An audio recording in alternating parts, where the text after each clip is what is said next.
कोई काम नहीं है। मैं लखनऊ से मलियाबाद होकर के और हरदोई आया हूँ। मेरे पत्रकार साथियों, आपको पता होगा ये सड़क कब बनना शुरू हुई थी। आज भी सड़क ये नहीं बना पाए। जो वो इंडस्ट्रियल एरिया आपका संडीला का है, जितने कारखाने उस समय लगे थे, उसके अलावा कोई नया कारखाना बड़ा नहीं लगा पाए। तो जो लोग रोजगार नहीं दे रहे हैं, नौकरी नहीं दे पा रहे हैं और लगातार महंगाई बढ़ रही हो, जिसकी सरकार में भेदभाव हो रहा हो, आरक्षण से खिलवाड़ हो रहा हो और संविधान को समय समय पर ये चोट पहुंचा रहे हो, इनके पास इसी तरह के जुमले हैं कि हैशटैग चलाएंगे, किसी के बारे में गलत भाषा का इस्तेमाल करेंगे, गलत नारे बनाएंगे। और जो नारा बना था जिस लैब से, वो लैब वाले भी स्वीकार कर रहे हैं कि पीडीए का कोई मुकाबला नहीं है, पीडीए परिवार का सामना नहीं कर सकते ये लोग।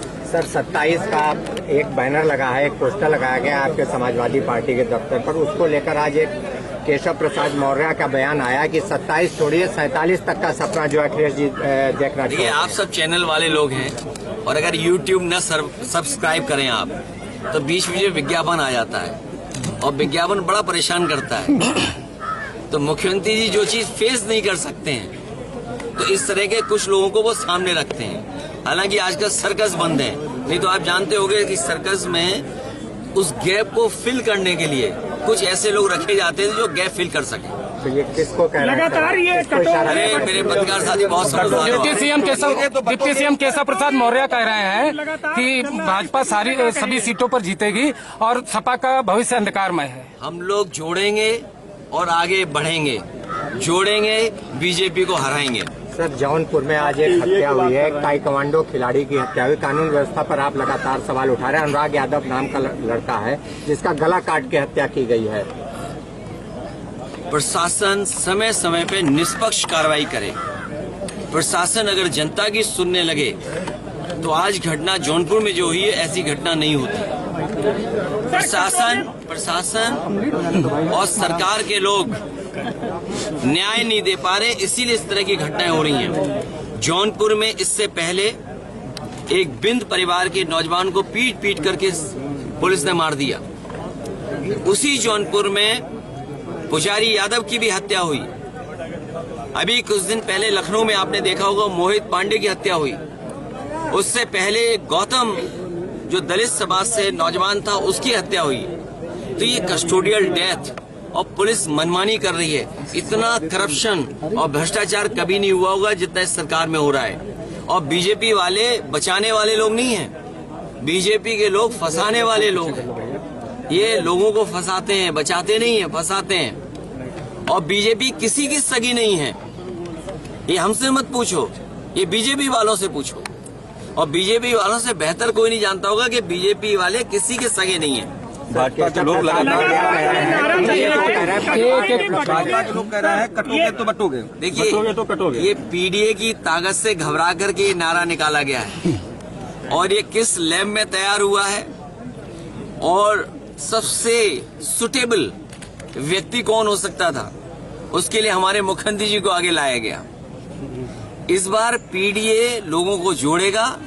पीडीए की बढ़ती हुई ताकत से बीजेपी घबराई हुई है, इसीलिए इस तरह के नारे दे रही है। सर पीडीए को लेकर कह रहे हैं कि परिवार डेवलपमेंट अथॉरिटी है, ये आज उनका बयान है कि वो पीडीए को ये बता रहे हैं।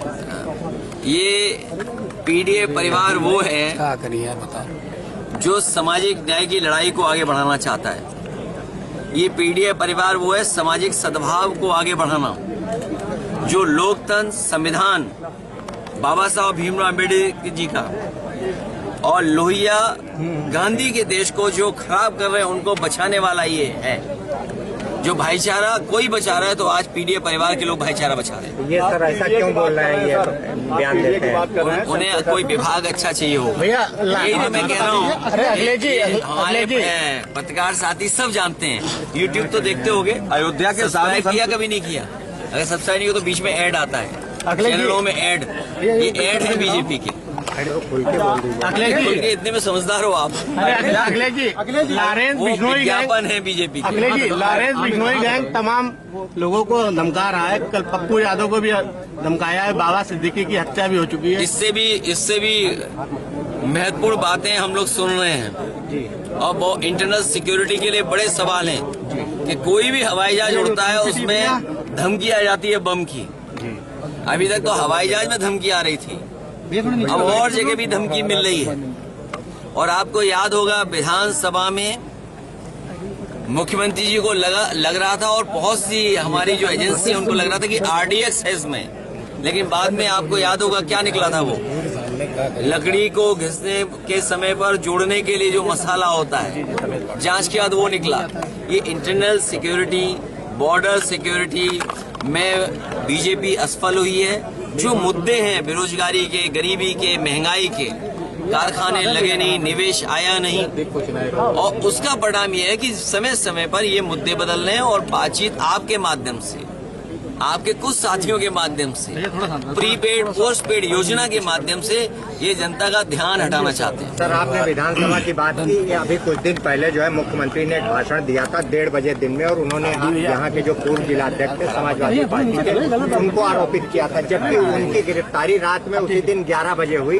इससे पहले मुख्यमंत्री के पास खबर थी, लेकिन समाजवादी पार्टी ने इस मामले को लेकर कोई भी दिलचस्पी नहीं। बीजेपी के लोग और बीजेपी की सरकार की स्ट्रेटेजी बहुत साफ है। पहले तो झूठा फंसाओ और झूठा फंसाने पर इतना बदनाम कर दो मीडिया के माध्यम से कि कोई अगर मदद करने आए तो उसे भी प्रशासन के माध्यम से झूठे मुकदमे लगा करके फंसा दो। निष्पक्ष जांच होगी और हमें उम्मीद है कि न्यायालय उन्हें न्याय देगा।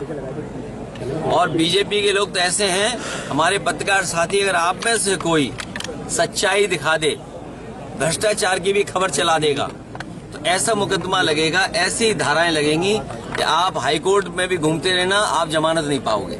उपचुनाव को लेकर कितनी सीटें पा पाएंगे?